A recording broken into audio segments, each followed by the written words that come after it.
Hello my YouTube family, welcome back to my channel. I hope कि सब लोग अच्छे होंगे, मैं भी अच्छी हूँ। स्वागत है आप सबका हमारे चैनल पे। तो बहुत सारे बर्तन हमारे जो है मेरा वेट कर रहे हैं। पर्सनली मैं इतनी पहुँची हुई चीज़ हूँ कि मेरा वेट कर रहे हैं ये।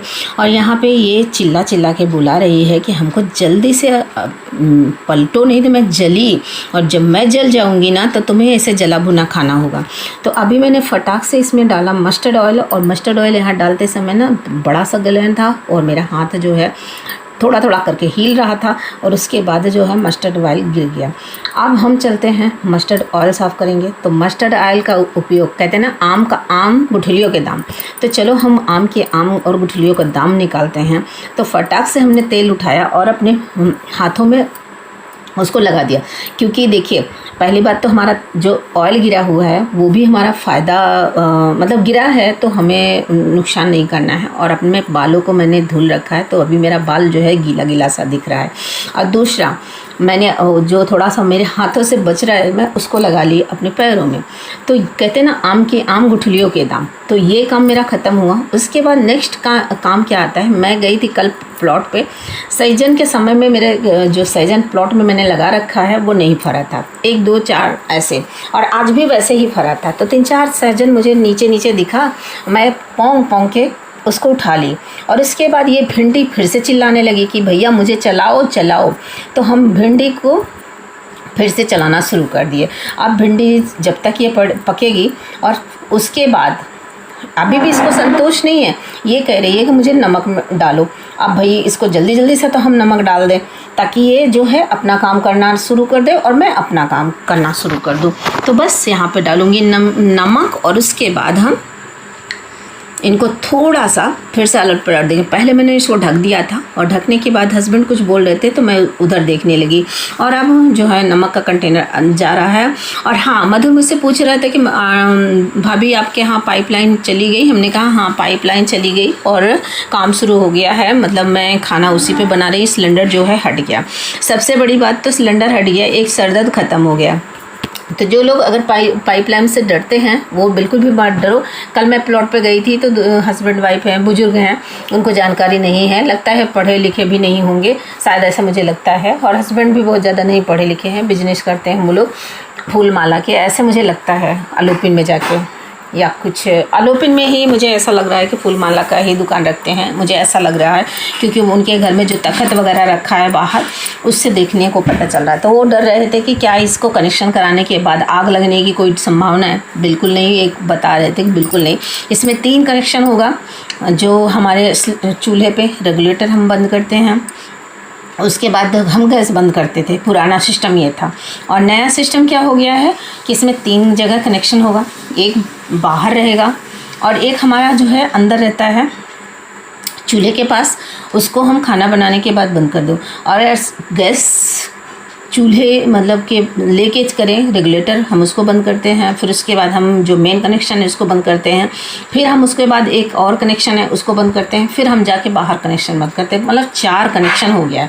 अगर आप कहीं भी बाहर जा रहे हो तो आप इसको ध्यान दीजिए और जल्दी जल्दी से बंद करते चले जाइए आप। इसमें हमको लगता है कि सेफ्टी ज़्यादा है। उसमें 2 था, एक चूल्हे पे था और एक गैस में था, और इसमें 4, आप चूल्हे को लेके 4 मिल रहा है, तो ये ज़्यादा सेफ्टी है।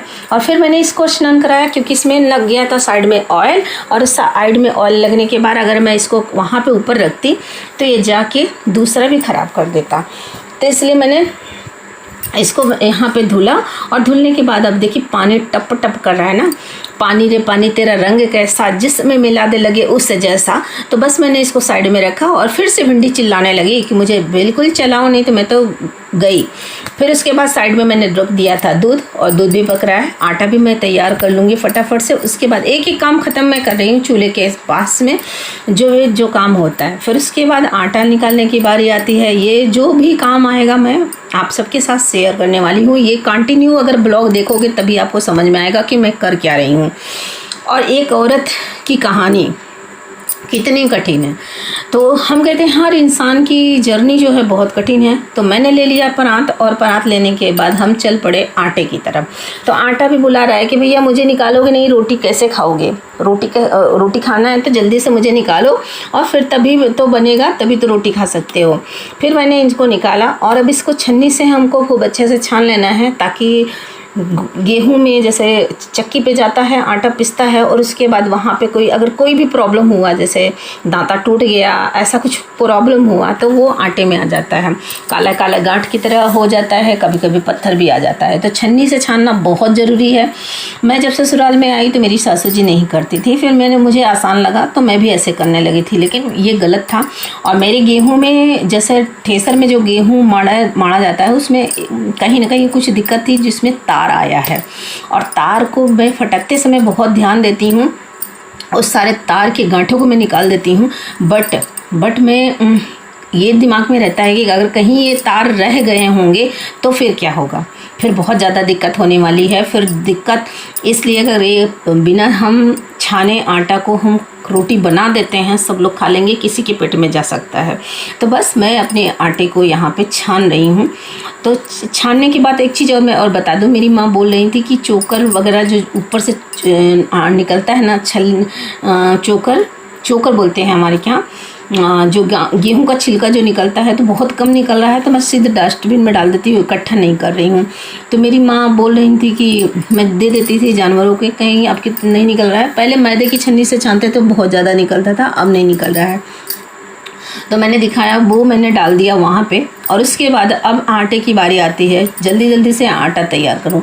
आटा तैयार करने से पहले सब्जी फिर से मुझे आवाज़ लगाएगी कि तू कर क्या रही है, और मुझे नहीं चला रही हो तो मैं तुम्हें तो जला हुआ खाना दूंगी, तो फिर चिल्लाना मत। तो फिर भैया क्या हुआ कि इतना सारा धमकी सुनने के बाद, अगर सब्जी धमकी दे रही है तो इतना सारा धमकी सुनने के बाद कौन यहाँ पे रुकेगा। फिर जितना एक्स्ट्रा आटा है उसको पॉलीथिन में जो इस्तेमाल करते हैं उसको निकाल लिए। इससे क्या होगा, हमारा एक कंटेनर तो आपको रखना ही है, क्योंकि हमारा जब आटा जूठा हो जाता है फिर उस आटे को हम पूजा पाठ में कहीं नहीं इस्तेमाल करते हैं। पूजा पाठ छोड़ दीजिए, जो ज्ञान वगैरह लिए हैं हम वो इस तरह के खाना नहीं खाएंगे। फिर क्या था, मैंने यहाँ पे सब्जी को फिर से शुरू करूँगी चलाना, लेकिन फिर उसके पहले मैंने सोचा कि यहाँ पे पानी जो है उसको मैं ले लेती हूँ, और पानी लेके रख देती हूँ। फिर मेरा क्या था कि मैं सब्जी को अलट पलट देती हूँ, और जो मैंने साइड में दूध रखा है उसको भी मुझे ध्यान में रखते हुए ये काम करना है। तो बस फटाक से ये काम हम करेंगे, और उसके बाद हम फिर लग गए अपने आटा गूँथने में। तो बस इसी तरह की जर्नी है जो कि जल्दी जल्दी से हमें ख़त्म कर लेना है, एक काम के बाद एक काम, एक काम के बाद एक काम। तो पाइपलाइन जो गई है ना, वो थोड़ी सी देखने में ख़राब लगती है, लेकिन जो सिलेंडर ले आना उससे तो मुक्ति मिल गई।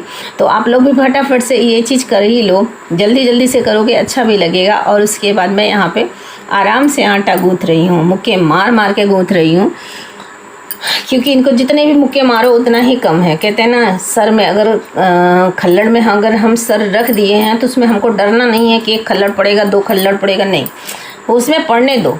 बस हमें ये करना है कि हाँ, मुझे इससे पढ़ के मुझे निकलना है, इसी में रहना नहीं है। तो जब तक हम डरेंगे तब तक लोग हमें डरवाते रहते हैं, जब हम डरना बंद कर देंगे तो हमें कोई नहीं डरवाएगा। तो हमें डरना नहीं है, हमें जीत को अपने मुट्ठी में लेना है। तो बस मैं वो कर रही हूँ, आप लोग वो करो, ठीक है। जो अगर कभी डरते हैं इस तरह से तो कभी मत डरो। विवेकानंद की किताब पढ़ लो, बहुत सारा चाणक्य जी भी बहुत ही अच्छा, कड़क थोड़े हैं लेकिन बहुत ही अच्छा वो भी ज्ञान देते हैं। तो लेकिन ज्ञान अगर देख रहे हो, सीख रहे हो तो अच्छी बात है, लेकिन देखो कभी होता क्या है कि हम नकल तो कर लेते हैं लेकिन अकल नहीं लगाते हैं। अगर अकल लगा लोगे तभी हम उस चीज़ को कामयाब हो पाएंगे। तो आप ना कोई भी काम कर रहे हो उसमें ये ध्यान से देखो कि हम कोई काम कर रहे हैं और उसको हम बस कॉपी कर रहे हैं, तो कॉपी करना ज़रूरी नहीं है, उसमें अपना भी दिमाग लगा लो। हो सकता है कि इसमें कुछ कॉपी करने में हम कहीं ना कहीं मिस्टेक कर दें और कुछ ना कुछ हमसे मिस्टेक हो जाए, फिर हमारा पूरा का पूरा बर्बाद हो जाए। फिर क्या था, फिर फटाक से मैंने आटा पे लगाया, आटा हमने लगा दिया और इसको ढक देते हैं। अब उसके बाद बारी क्या आती, बहुत सारा सिंक पे बर्तन पड़ा है बट मैं उसको धुलूंगी नहीं और अपने हाथ को धुल के आगे मुझे कुछ करना है जो कि वो मैं करूँगी। अभी मेरा पूजा पाठ नहीं हुआ है, छत पे मैं जल चढ़ा दी थी और जल चढ़ाने के बाद मैंने सुबह उठी, अपने बालों को स्नान कराई और वॉशरूम वगैरह धुली। उसके बाद हम छत पे पहुंच गए। छत पे गए तो उसके बाद बेटे जी ना बहुत सारा जो है आउटडोर वगैरह धुले थे, मशीन ले आए थे और फिर उसके बाद बहुत सारी मिट्टी फैलाए थे छत पे। कोशिश अपना किए थे। फिर मैं यहाँ सब्जी चेक करी और दूध को चेक करी कि कहीं ये उफन गया तो दूध तो बहेगा मेरा चूल्हा जो है नहला धुला देगा। अब फाइनली ये बॉटल जो है सूख गया है, तो थोड़ा सा सूखने के लिए इधर भी मैं रख देती हूँ, वहाँ से जगह चेंज कर देती हूँ। जो नीचे पानी लगा रहता था वो भी हट जाएगा। उसके बाद हम कैबिनेट में इसको सेट कर दूँगी। तो मैं क्या सोच रही हूँ कि दूध को थोड़ा सा हाई कर देती हूँ, दूध का फ्लेम, और उसके बाद इसको पका के हटाती हूँ, क्योंकि मुझे थोड़ा सा यहाँ पे हटना है और मैं कहाँ जाऊँगी वो मैं आपके साथ शेयर करूँगी। फटाफट से आप लोग मेरे ब्लॉग में अगर कंटिन्यू नहीं रहोगे तो ये सारी चीज़ें मिस करने वाले हो। तो बस दूध पर नज़र है, कहते हैं ना, नज़र हटी नहीं कि दुर्घटना घटी। तो मुझे नज़र नहीं हटाना है। अगर नज़र हमारी हट गई तो फिर दुर्घटना घटने में देर नहीं लगेगी, क्योंकि मेरा काम बढ़ने वाला है और काम बढ़ जाएगा तो फिर मुझे समेटना पड़ेगा। एक तो भाई सबसे बड़ी बात तो दूध नुकसान बहना बहुत ही गलत है, बहुत गलत होता है। आपके साथ, मेरे साथ, सबके साथ दूध को कभी भी मत बहने दो। और मैं अक्सर ऐसा करती हूँ, लेकिन कभी कभी ना ऐसा हो जाता है कि करती तो ज़रूर हूँ, लेकिन कभी कभी मौका मिला नहीं कि बस उफन गया, आटा तैयार हो गया, दूध का गैस बंद कर दिए और सब्जी भी बंद हो गई। फिर अब बारी आती है कि चलो हम लाइट ऑफ कर देते हैं और उसके बाद हम क्या करने वाले हैं वो हम आपके साथ शेयर करने वाले हैं। तो बस ऐसे ही कुछ काम इस तरह से है कि जो कि आप मतलब करते रहो, बस करते रहो। तो उसके बाद हम हस्बैंड का दिखा रही हूँ। हस्बैंड भी आज संडे है और रोज़ ऑफिस चले जाते थे, एक दिन बचता है तो वो भी अपना काम कर रहे हैं। यहाँ पे जो सुराग वगैरह, पाइप वगैरह चेंज किए थे, वो सब का जो सुराग हो गया था तो उसको हस्बैंड वो पुट्टी लेके उसको भर रहे हैं। तो ये काम हस्बैंड कर रहे हैं। और उसके बाद हमसे कुछ मांगे थे, फिर मैंने यहाँ पे लाइट वगैरह ऑफ करी। फिर मैं पहुँच आई अपने कमरे में। अब कमरे में क्या करने वाली हूँ, क्या बचा है, सब्जी बन गई है, दूध पक गया है, आटा तैयार हो चुका है, चावल मुझे बनाना है और उसका भगोना मैंने नहीं धुला है। तो फिर चलिए मैं यहाँ पे किचन में आई और हस्बैंड जो कर रहे थे उसको मैंने थोड़ा सा उनका सुनी और फिर उसके बाद मैं यहाँ पे फिर से अपने रूम में पहुँच आई। अब अपने रूम में आई तो क्या क्या काम करना है वो सारा काम हम आपको दिखाएंगे। तो बस आप लोग मेरे चैनल पे बने रहिए और मैं सारी अपडेट देती रहूँगी। तो बहुत सारा जो है बिस्तर पे कपड़े फैला हुआ है, बेटे जी सब लोग सोए थे तो सब दोनों लोई जो है फैली हुई है। तो बस देख के तो पहले तो वो लगता है कि यार ये कैसे होगा, फिर मैंने हिम्मत नहीं हारा, मैंने कहा नहीं मुझे कर लेना है और मैं कर लूँगी। तो फिर मैंने यहाँ पे अपने बालों को सुलझाया था रात में और वहीं पे रख के सो गई। इतना ज़्यादा थक गई थी तो मुझे होश भी नहीं था और उसके बाद मैं रख के वहाँ पे सो गई। सो के जब जगी तो वहीं पे पड़ा था और सुबह में अपने काम में लग गई थी, इसलिए मेरे पास टाइम नहीं था। फिर मैंने देखा कि तकिए के नीचे, कहते हैं ना तकिए के नीचे हमारे बाल सुलझाने का पड़ा हुआ, तो उसको मैंने लिया और पहले तो मैं अपने बालों को सुलझा लेने वाली हूँ क्योंकि मैंने अपने बालों को धुल दिया था। धुलने के बाद मैंने अपने बालों को सुलझा नहीं पाई थी, तो उसके बाद मैं यहाँ पे अपने बालों में सुलझाने के लिए लग गई हूँ। पहले तो ये सुलझ जाएगा क्योंकि आजकल मैं क्या कर रही हूँ, अपने बालों को सुलझा नहीं रही हूँ ढंग से। तो बस यहाँ पे अपने बालों को फटाफट से मैं सुलझाऊँगी और उसके बाद सुलझाने के बाद मैं यहाँ पे सोच रही हूँ कि इतना सारा उलझा हुआ है मेरा बाल और मेरा जो बेड है वो भी बहुत ही अजीब तरीके से मतलब फैला हुआ है। जैसे बेडशीट वगैरह वो भी सही करना है, लोई भी सही करना है, तो ये सारे काम हमें ख़त्म कर लेना है। तो बस अपने बालों में कंघी मारते हुए बहुत सारी चीज़ें दिमाग में आ रही है कि क्या करूँ, कैसे करूँ, क्या ना करूँ। सारी औरतें ऐसे ही करती हैं और मैं भी ऐसे ही कर रही हूँ। फटाफट से अपने काम को धीरे धीरे आगे बढ़ा रही हूँ और गर्मी तो बहुत ज़ोरों की है और मैंने पहन रखा है मैक्सी में थोड़ा सा कुछ राहत मिल जाती है। तो मैं बाल सुलझाते मैं गई थक, और उसके बाद मैं आराम से बैठ गई। हमने सोचा चलो आराम से बैठ के आप सबसे बातें भी करती रहूँगी और बाल भी सुलझाती रहूँगी। तो बाल को मैंने लिया अपने आगे फ्रंट में और उसके बाद लग गई अपने बालों को सुलझाने में। चलो भाई, कहते हैं ना कि अगर हम कोई भी काम कर रहे हैं और करते रहेंगे तो हम जीत की तरफ पहुंच ही जाएंगे। अगर उस काम को वहीं पे स्टॉप कर दिए तो हार तो पक्का ही हारना है। तो मुझे हारना नहीं है, क्योंकि मैं अब हारना नहीं सीखा है, बहुत हार ली, अब मुझे हारना नहीं है। तो मुझे पहुंचना है जीत की तरफ। तो बस जीत के लिए मुझे अपने बालों को बार बार सुलझाना पड़ेगा, सुलझाते रहना। तो कल मैंने एक ऐसी रील देखी और उसमें क्या था कि आप सोचोगे बाल से और फिर उसके बाद यहाँ पहुँच जाए।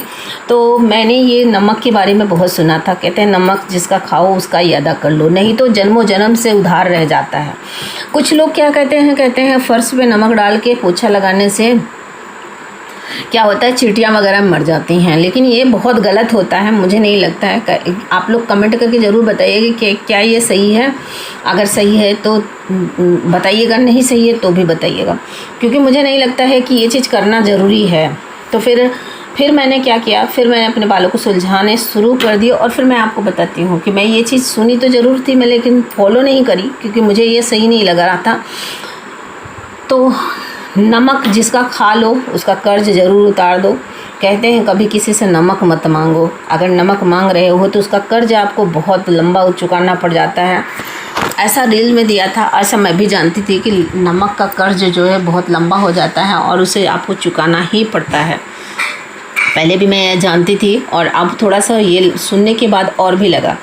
जन्मों जन्म इसका कर्ज आप चुकाते रह जाओगे, जन्मों जन्म। तो फाइनली मेरा बाल सुलझ गया। अगर कोई ऐसी तरह की गलती कर रहे हो तो बिल्कुल भी मत करो। किसी से नमक मत मांगो और फर्श पे नमक को मत डालो। अगर आप इस तरह की गलती कर रहे हो तो बिल्कुल भी मत करो। तो मैंने अपने बालों को सुलझाया। बहुत सारा बाल जो है टूट गया और टूटने के बाद बहुत सारे बाल टूटने के बाद फाइनली बाल सुलझ गया। आजकल 2-3 दिन से मैं बाल नहीं सुलझा रही थी, इसलिए बहुत ज़्यादा दिक्कत हो रही थी। तो फिर फाइनली जो बाल सुलझने के बाद मेरा मन कर रहा है कि मैं ज़मीन पे जो है थक हार के बैठी हूँ और मेरे यहाँ मार्बल लगा है, तो मार्बल की जो ठंडा ठंडा ज़मीन पे लग रहा है, मन नहीं कर रहा है कि यहाँ से उठ के मैं कहीं जाऊँ। इतना थक गया है शरीर, सुबह में झाड़ू लगा के ये करके भाग के अभी। लेकिन मगर अगर मेरा मन कर रहा है ना कि अगर कोई करने वाला होता तो फिर मैं आराम से यहाँ पे फर्श पे ही लेट जाती। लेकिन अभी मुझे लेटना नहीं है, अभी मुझे रोटी बनानी है, चावल बनाना है, 2 काम तो ये करना है। बाकी तो और आप बर्तन वगैरह सिंक पे तो देख ही रहे कि अंबार लगा है। इतने सारे चीज़ करने के बाद यहाँ पे बैठी हूँ और बहुत मन में बहुत चीज़ें चल रही है, लेकिन अब क्या करूँ, मन का तो मन ही है, उसका कुछ नहीं किया जा सकता। उसके बाद मैं अपने आँख को बंद करी और आँख को बंद करने के बाद बहुत सारा डिसीजन लेने लगी कि मुझे करना क्या चाहिए। आलस को अपने पास बुला लेना चाहिए या आलस को भगा देना चाहिए। बस इतने सारे करने के बाद अभी समझ में नहीं आ रहा है, थोड़ा सा मुझे और समय चाहिए। उसके बाद फिर लग गई आराम से सोचने में और दिमाग में बहुत सारी चीज़ें चलते हुए फिर यहाँ पे बाल जो है सुलझ चुका है।